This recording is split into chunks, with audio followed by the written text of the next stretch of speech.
Hello दोस्तों। तो दोस्तों मंजिलें उन्हीं को मिलती है जिनके सपनों में जान होती है। मंजिलें उन्हीं को मिलती है जिनके सपनों में जान होती है। पंखों से कुछ नहीं होता दोस्तों, पंखों से कुछ नहीं होता दोस्तों, क्योंकि हौसलों से ही उड़ान होती है, हौसलों से ही उड़ान होती है। तो दोस्तों मैं राज स्टडी चैनल से राज सुमन आप सभी का हमारे यूट्यूब चैनल पे बहुत बहुत स्वागत करता हूँ। तो दोस्तों हमारे यूट्यूब चैनल पे आप सभी का बहुत बहुत स्वागत है और बने रहिए हमारे साथ, क्योंकि अभी हमें बहुत सारी चीज़ों को कवर करना है। दोस्तों कल के लेक्चर में हमने देखा था कुछ नदी घाटी सभ्यताओं के बारे में। तो दोस्तों आज हमारा टॉपिक होगा हड़प्पा सभ्यता, क्योंकि कल हमने कुछ सभ्यताओं के बारे में अच्छे से डिस्कस किया था और आज का हमारा टॉपिक होगा हड़प्पा सभ्यता। तो टॉपिक डाल लीजिए दोस्तों, हड़प्पा सभ्यता, हड़प्पा सिविलाइजेशन। तो दोस्तों जो इसका टाइम पीरियड माना जाता है वो लगभग 2350 बीसी से 1750 बीसी। दोस्तों जो हड़प्पा सभ्यता थी ये सबसे बड़ी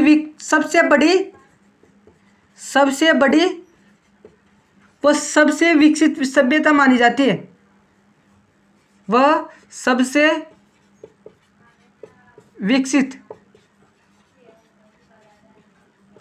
विकसित सभ्यता मानी जाती है। जितनी भी सभ्यताएं थी उनमें सबसे बड़ी और सबसे विकसित सभ्यता मानी जाती है दोस्तों। इसके बाद में दोस्तों ये विश्व की सबसे व्यवस्थित सभ्यता भी मानी जाती है। सबसे व्यवस्थित सभ्यता। दोस्तों जो सबसे प्राचीन सभ्यता थी, सबसे प्राचीन यानी कि सबसे पुरानी जो सभ्यता थी, प्राचीन सभ्यता, वो थी सुमेरियन सभ्यता जो मेसोपोटामिया में विकसित थी। सुमेरियन सभ्यता, सुमेरियन। दोस्तों इसके बाद में हम अब शुरू करते हैं आज का ये टॉपिक हड़प्पा सभ्यता के बारे में। तो दोस्तों हड़प्पा की खोज किस तरीके से हुई थी इसके बारे में डिस्कस करते हैं। तो सबसे पहले हम देखेंगे हड़प्पा की खोज। उसके बाद में हम देखेंगे इसके कालक्रम के बारे में, कालक्रम या फिर काल निर्धारण। इसका जो समय था वो निर्धारण कैसे किया गया, काल निर्धारण। दोस्तों इसका समय जो टाइम पीरियड था वो किस तरीके से निर्धारित किया गया। इसके बाद में हम देखेंगे नामकरण। इसका नामकरण कैसे हुआ, किस तरीके से हुआ। इसके बाद में दोस्तों हम देखेंगे यहाँ पर किस प्रकार की जाति के लोग निवास करते थे,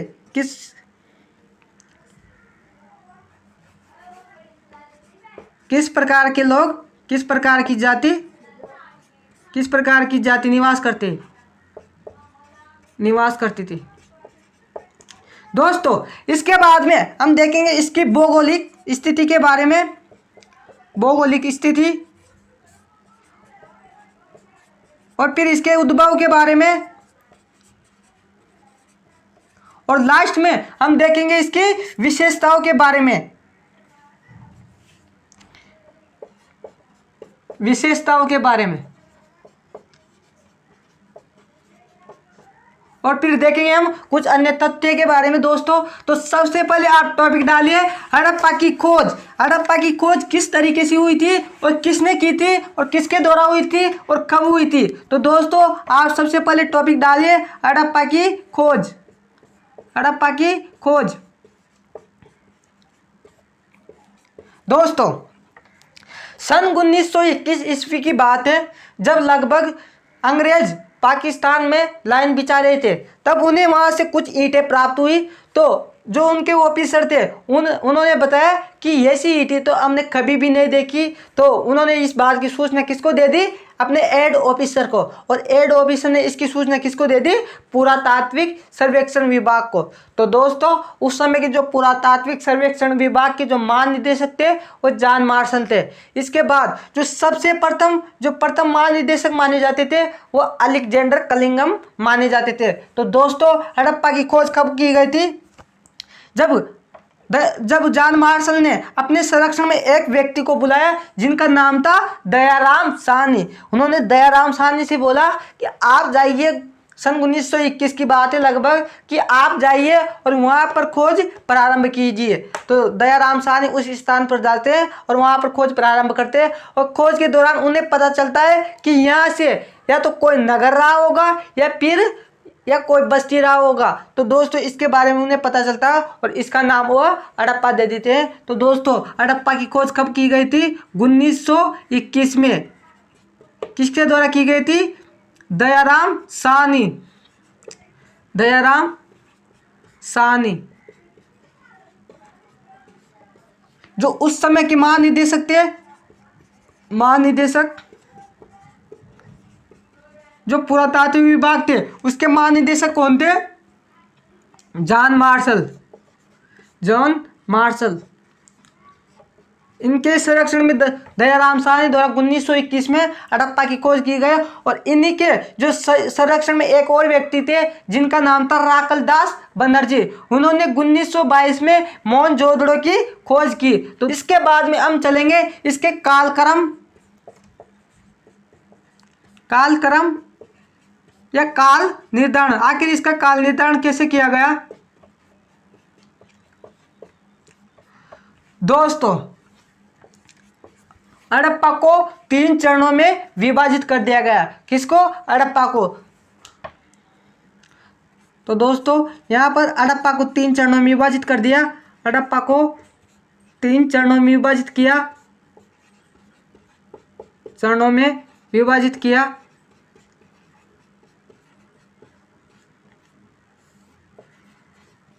जो पहला चरण था हमारा पूर्व हड़प्पाई चरण, पूर्व हड़प्पाई चरण। उसके बाद में दूसरा था हमारा परिपक्व हड़प्पाई चरण, हड़प्पाई चरण। और दोस्तों लास्ट में हमारा आता है उत्तर हड़प्पाई चरण। दोस्तों इसका जो टाइम पीरियड निश्चित किया गया वो लगभग 3500 BC से 2600 BC। जो परिपक्व हड़प्पाई चरण का जो टाइम निश्चित किया गया वो लगभग 2600 BC से 1900 BC। और दोस्तों लास्ट में जो उत्तर हड़प्पाई चरण था इसका टाइम पीरियड निश्चित किया गया वो लगभग था 1900 BC से 1300 BC तक। तो दोस्तों इस तरीके से कालक्रम जो निर्धारित किया गया हड़प्पा का वो 3 चरणों में विभाजित किया गया। जो हमारा था पूर्व हड़प्पाई चरण जिसे 3500 BC से 2600 BC तक निर्धारित किया गया। उसके बाद में परिपक्व जो हड़प्पाई चरण था वो 2600 BC से 1900 BC तक निर्धारित किया गया। और लास्ट हमारा था उत्तर हड़प्पाई चरण जिसे 1900 BC से 1300 BC तक विभाजित निर्धारित किया गया। तो दोस्तों एक विधि थी जिसका नाम था रेडियो कार्बन विधि। रेडियो कार्बन विधि वह विधि है जिसके द्वारा पेड़ पौधों या जीव जंतुओं के अवशेष के आधार पर उसके समय को निर्धारित किया जाता था। तो दोस्तों रेडियो कार्बन विधि थी, रेडियो कार्बन विधि जिसे C14 के नाम से भी जानते हैं, यानी कि C14 के नाम से। दोस्तों किस नाम से? C14 के नाम से।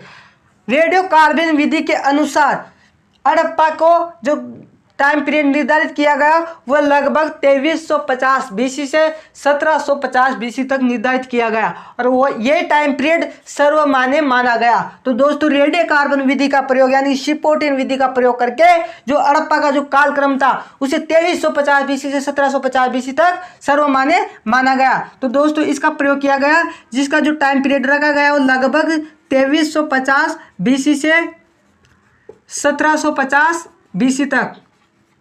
और ये जो टाइम पीरियड था वो सर्वमान्य माना जाता है। तो दोस्तों इसके बाद जो इसका जो टाइम पीरियड था हड़प्पा का उसमें अलग अलग लोगों ने अलग अलग मत दिया है। तो दोस्तों किस प्रकार से अलग अलग लोगों ने अलग अलग मत दिया है? तो सबसे पहले आप देखिए एक व्यक्ति थे जिनका नाम था मार्टिमेयर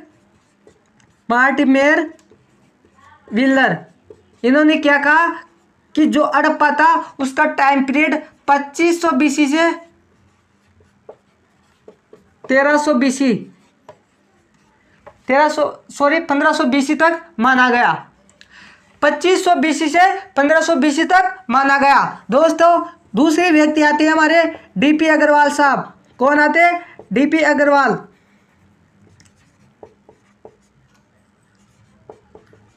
इन्होंने बताया कि जो हड़प्पा का टाइम पीरियड था वो 2350 बीसी से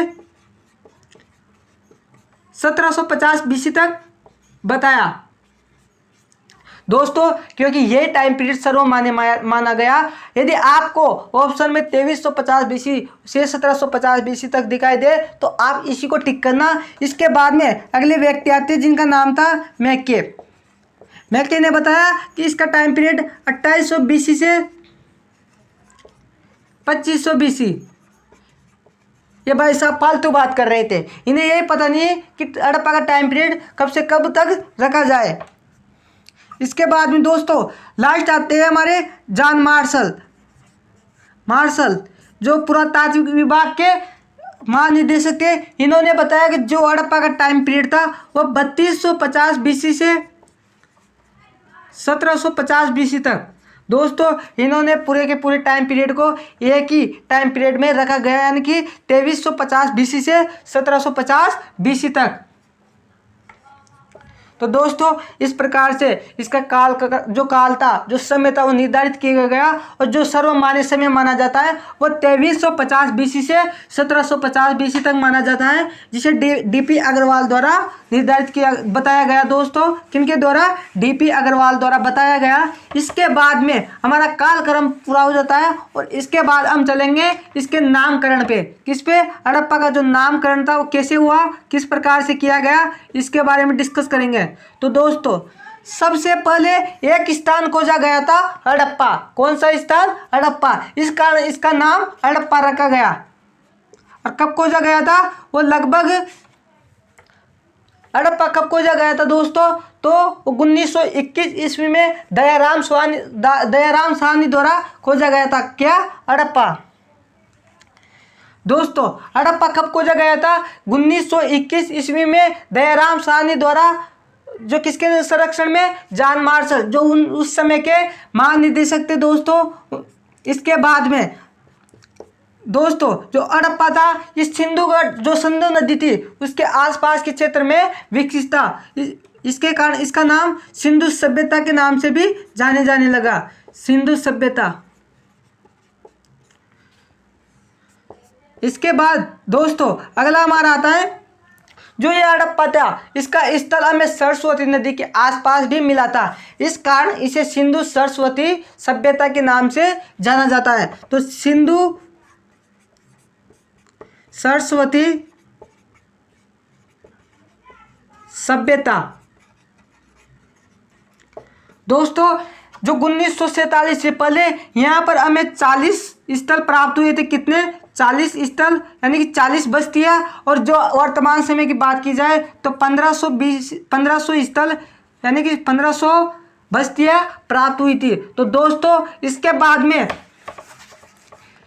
जितने भी स्थल थे वह घाटी में स्थित होने के कारण इसे सिंधु घाटी सभ्यता के नाम से जाना जाता है। तो दोस्तों अगला होगा हमारा सिंधु घाटी सभ्यता। सिंधु घाटी सभ्यता। दोस्तों इसके बाद जो हमारे 5वें नंबर का होगा, इस समय क्या हुआ था कि लोगों द्वारा तांबा और टेन को मिलाकर कांसे का प्रयोग किया गया। किसका? कांसे का प्रयोग किया गया। इस कारण इसे कांस्य युगीन सभ्यता के नाम से जाना जाता है। कांस्य युगीन सभ्यता। दोस्तों कांस्य युगीन सभ्यता किसे कहते हैं? हड़प्पा सभ्यता को कांस्य युगीन सभ्यता कहा जाता है। और इस समय तांबा प्लस टेन, इन दोनों को मिलाकर किसका प्रयोग किया गया? कांसा का। किसका? कांसा का। दोस्तों इसके बाद में यहाँ पर प्रथम नगर क्रांति हुई थी, जिसके कारण नगरों का उदय हुआ था। इस कारण इसे प्रथम नगर क्रांति की संज्ञा दी गई। तो दोस्तों आप लिखिए अगला प्रथम नगर क्रांति। प्रथम नगर क्रांति। प्रथम नगर क्रांति के कारण नगरों का उदय हुआ था, इस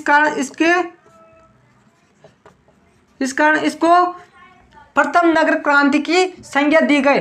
इसके बाद दोस्तों हमारा जो हड़प्पा की खोज थी उसका टॉपिक कवर हो गया, उसके बाद नाम उसका कालक्रम हो गया, उसके बाद नामकरण हो गया, और अब होगा हमारा किस प्रकार की जातियों के लोग निवास करते थे, कहाँ पर, हड़प्पा में। तो दोस्तों आप लिखिए अगला सिंधु क्षेत्र।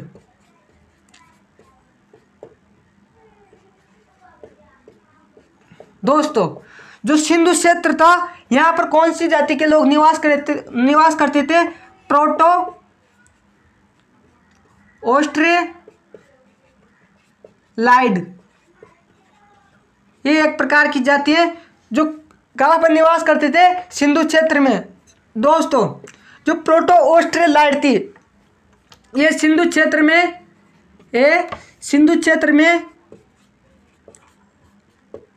में आने वाली पहली जाति थी,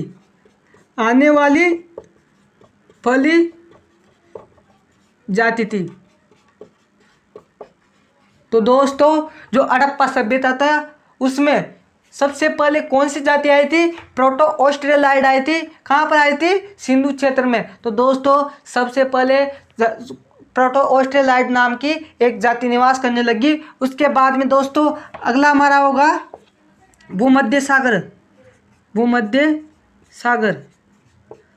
दोस्तों जो भूमध्य सागर थे यहाँ से भी एक जाति आई थी जिसका नाम था मेडिटेरियन। क्या नाम था, मेडिटेरियन। दोस्तों जो मेडिटेरियन थी ये दक्षिण भारत में आकर निवास किया था। इन्होंने कहाँ पर, दक्षिण भारत में आकर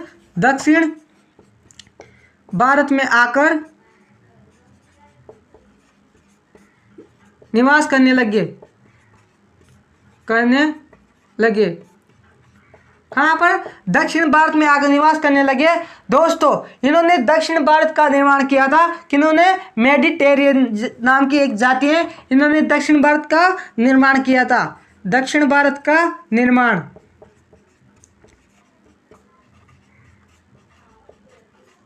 जिनके अवशेष कहाँ से प्राप्त हुए थे, दक्षिण भारत से। तो दोस्तों इनके अवशेष प्राप्त हुए थे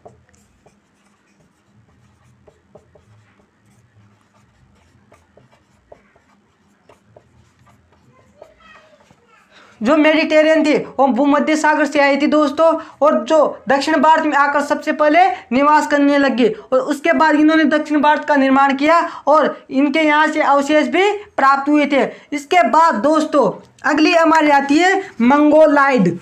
कौन सी जाति आती है, मंगोलाइड। और किस क्षेत्र में निवास करती थी दोस्तों, मंगोलाइड। तीसरी जाति थी मंगोलाइड। दोस्तों जो मंगोलाइड थी ये उप हिमालय के क्षेत्र में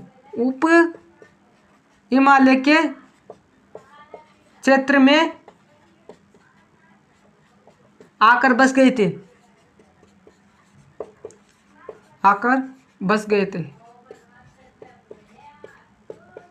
कहाँ पर, उप हिमालय के क्षेत्र में आकर बस गई थी। कौन सी जाति, मंगोलाइड। इसके बाद लास्ट हमारी आती है अल्पाइन। क्या आती है, अल्पाइन। दोस्तों जो अल्पाइन थी वो मध्य गंगा और निम्न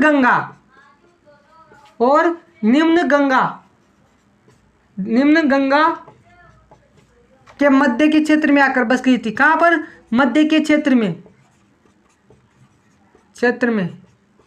आकर बस गई। दोस्तों ये हमारी जाति भी कंप्लीट हो जाती है। इसके बाद आती है हमारी भौगोलिक स्थिति। तो आप नेक्स्ट टॉपिक डालिए, हड़प्पा की भौगोलिक स्थिति किस प्रकार थी और क्या क्या स्थिति रही होगी। तो दोस्तों आप टॉपिक डालिए हड़प्पा की भौगोलिक स्थिति।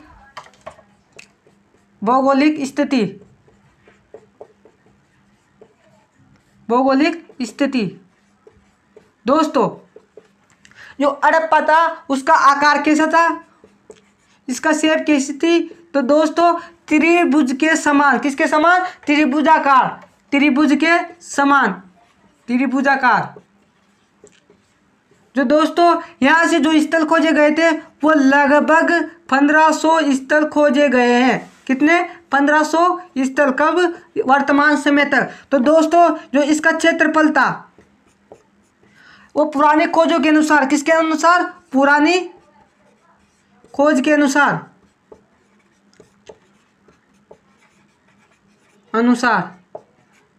इसका क्षेत्रफल कितना था? 13 लाख वर्ग किलोमीटर। कितना था? वर्ग किलोमीटर दोस्तों। और नए खोजों के अनुसार देखा जाए, नई खोजों के अनुसार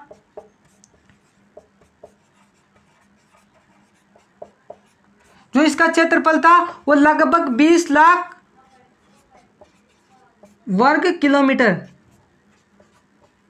दोस्तों जैसे जैसे समय बीतता गया वैसे वैसे हमें खोजों के दौरान यहाँ से बहुत सारे स्थल प्राप्त हुए और इसी के कारण ये जो इसका एरिया था, जो क्षेत्रफल था वो बढ़ता गया। दोस्तों इसके बाद में आज़ादी के बाद यानी कि 1947 के बाद जब भारत और पाकिस्तान का विभाजन हो गया था तो सबसे ज़्यादा जो सर्वाधिक खुदाई हुई थी वो भारत में हुई थी। तो आज़ादी के बाद सर्वाधिक खुदाई कहाँ हुई थी? सर्वाधिक खुदाई भारत में। और भारत में किस जगह हुई थी दोस्तों? गुजरात में जो लगभग 80% थी। कितनी थी? 80% थी दोस्तों। इसके बाद सरस्वती व उसकी सहायक नदियाँ सरस्वती और उसकी जो सहायक नदियाँ थी यहाँ से सबसे ज़्यादा स्थल खोजे गए हैं। कहाँ से? सरस्वती और सहायक नदियों से सर्वाधिक स्थल प्राप्त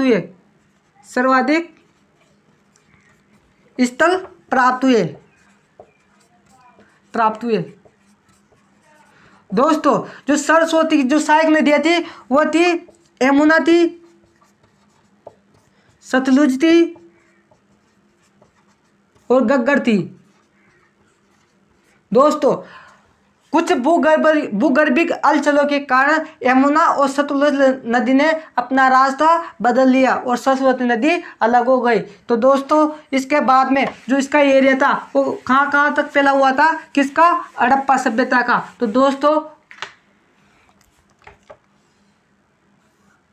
ये उत्तर है हमारा, ये पूर्व है हमारा, ये दक्षिण है हमारा और ये पश्चिम है हमारा। तो दोस्तों उत्तर में कहाँ तक फैला हुआ था? मांडा क्षेत्र तक। कहाँ तक? मांडा, जो कहाँ पड़ता है? कश्मीर में। किस नदी के किनारे? चीनाब नदी के किनारे। दोस्तों उत्तर की तरफ देखें तो मांडा क्षेत्र तक फैला हुआ था। कौन? हड़प्पा। और कहाँ पर पड़ता है? हमारे कश्मीर यानी कि चिनाब नदी के किनारे। पूर्व की बात करते हैं तो दोस्तों पूर्व में आलमगीरपुर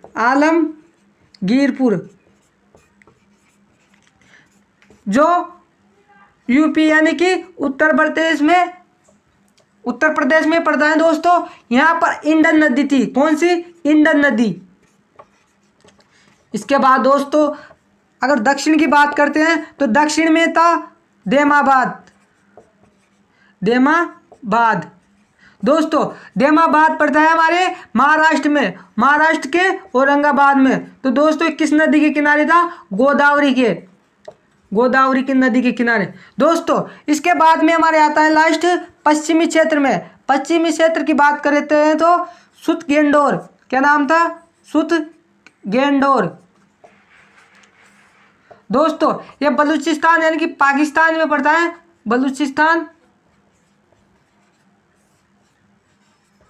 पाकिस्तान में पड़ता है दोस्तों। कौन सा? सुतगेंडोर, जो किस नदी के किनारे था? दास नदी के किनारे। दोस्तों इसके बाद में हम आगे देखते हैं तो आगे देखते हैं हम मांडा और देमाबाद की बीच की दूरी कितनी थी? आलमगीरपुर और सुतगेंडोर के बीच की दूरी कितनी थी? तो दोस्तों जो मांडा था, मांडा जो कश्मीर में पड़ता है चिनाब नदी के किनारे, और देमाबाद जो महाराष्ट्र में पड़ता है औरंगाबाद, जो किस नदी के किनारे? गोदावरी नदी के किनारे। इन दोनों के बीच की दूरी कितनी थी दोस्तों? बीच की दूरी तो लगभग 1400 वर्ग किलोमीटर। कितनी थी? 1400 वर्ग किलोमीटर। इसके बाद में दोस्तों अगली आती है हमारी आलमगीरपुर।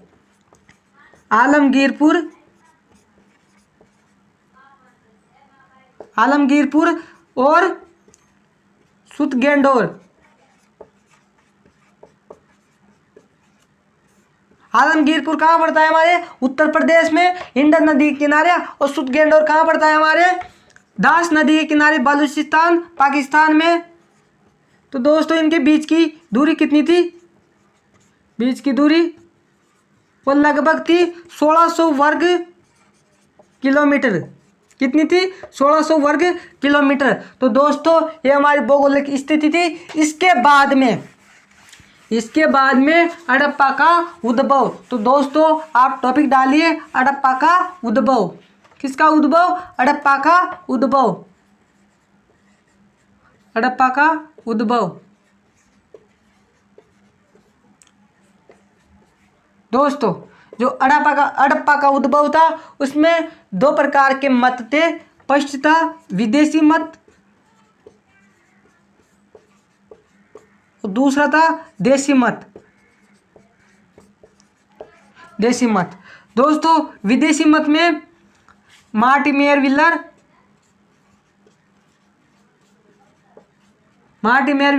उसके बाद में अगला आता है हमारा गार्डिन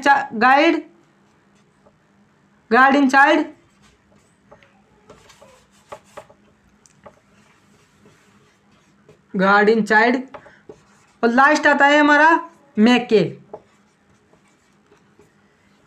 देसी मत ये हड़प्पा वाले थे दोस्तों और ये मेसोपोटामिया वाले थे।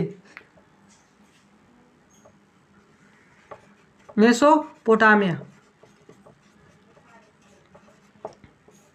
जो विदेशी मत थे इनका मानना था कि हड़प्पा वालों ने मेसोपोटामिया की कॉपी की है। तो दोस्तों इन्होंने किस आधार पे बताया कि जो मेसोपोटामिया में अन्नागार मिला था, अन्नागार और एक चबूतरा मिला था दोस्तों, चबूतरा, जिसे जिगुरत बोलते थे लोग। क्या बोलते थे? जिगुरत।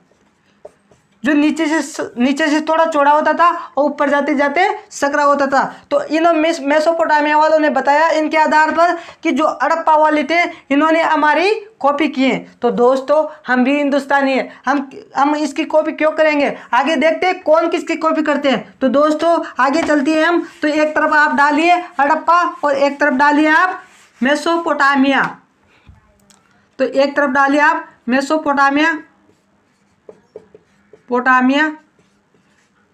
देखते हैं किसने किसकी कॉपी की है और उसके बाद में डालते हैं दोस्तों हड़प्पा। लिपि की बात करते हैं सबसे पहले। किसकी? लिपि की। तो मेसोपोटामिया वाले किलाक्सर लिपि को फॉलो करते थे। किसको? किलाक्सर लिपि को। दोस्तों जो हड़प्पा वाले थे वो भावचित्रात्मक लिपि को फॉलो करते थे। भावचित्रात्मक लिपि। दोस्तों इसके बाद में हम आते हैं नगर नियोजन।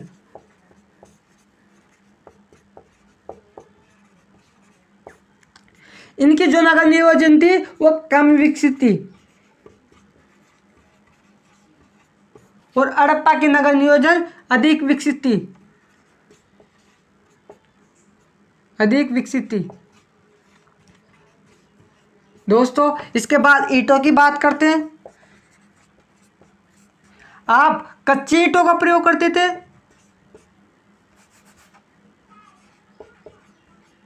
कच्ची ईंटों का। हम पक्की ईंटों का प्रयोग करते थे। अब बताओ आप भी, हम इनकी कॉपी क्यों करेंगे? इनको हमारी कॉपी करना चाहिए। हम इनकी कॉपी क्यों करेंगे? हम पक्की ईंटों का प्रयोग करते थे, लोग कच्ची ईंटों का प्रयोग करते थे। इनकी जो नगर नियोजन थी वो कम विकसित थी और हमारी नगर नियोजन अधिक विकसित थी। इसके बाद में दोस्तों आती है पूजा स्थल।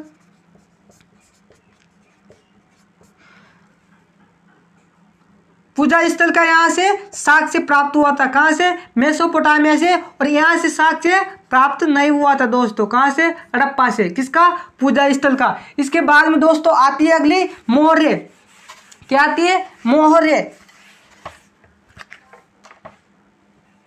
मोहरे, ये बेलनाकार मोहरों का प्रयोग करते थे और हम चौकोर मोहरों का प्रयोग करते थे। तो आप बताओ कि हम इनकी कॉपी किस तरीके से करेंगे, कैसे करेंगे। ये तो बेलनाकार मोहरों का प्रयोग करते थे, चौकोर मोहरों का प्रयोग करते थे। तो आपको हमारी कॉपी करनी चाहिए, हम आपकी कॉपी क्यों करेंगे। तो दोस्तों इसके बाद में आती कुछ संस्कृतियां, उनके बारे में डिस्कस कर लेते हैं। तो आप लिखिए सबसे पहले बलूचिस्तान। दोस्तों बलूचिस्तान से खुली नाल संस्कृति विकसित थी। कौन सी? खुली नाल। तो दोस्तों बलूचिस्तान के बाद में आता है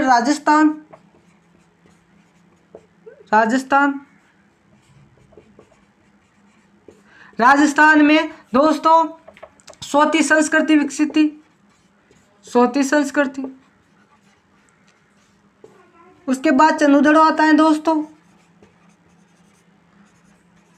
चनुदड़ो से झुकर जाकर संस्कृति। कौन सी संस्कृति? झुकर जाकर संस्कृति विकसित थी। कहां पर? चनुदड़ो में। और लास्ट आता है हमारा, लास्ट कौन सा आता है? हड़प्पा, जहां पर सिंधु संस्कृति विकसित थी। सिंधु संस्कृति।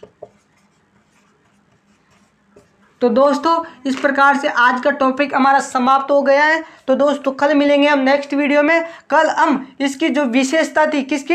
हड़प्पा सभ्यता की विशेषताओं के बारे में डिस्कस करेंगे। तो दोस्तों धन्यवाद, बने रहिए हमारे साथ, क्योंकि अभी हमें बहुत सारी चीज़ों को भी कवर करना है।